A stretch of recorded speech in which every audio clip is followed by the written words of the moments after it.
ला लेना। जज कुदरतुल्लाह की अदालत में जनाब लतीफ़ पाक पत्नी जो हुजरे में single wicket flood light tournament का अंपायर था, उसने गवाही दी कि जिस वक्त मैं कमरे में दाखिल हुआ उस वक्त दरवाज़ा जो है वो बंद था लेकिन कुंडी नहीं थी, और जब मैं अंदर बढ़ा तो मेरा जो है वह ठुड्डा लगा और मैं गिरा, और मैंने जब चीज़ें टटोली तो मेरे हाथ में सबसे पहले खान साहब का जो कपड़े थे वो आए, फिर वो जो उनकी एहलिया माजदा हैं उनके आए, और फिर उसने ये बताया कि मैं ये चाहता हूँ, मैं थोड़ा सा सेंसर कर दूंगा इसको,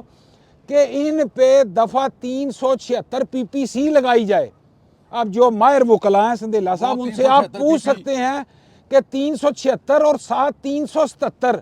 यानी 377 जो है 377 PPC ताज़ीरात पाकिस्तान के मुताबिक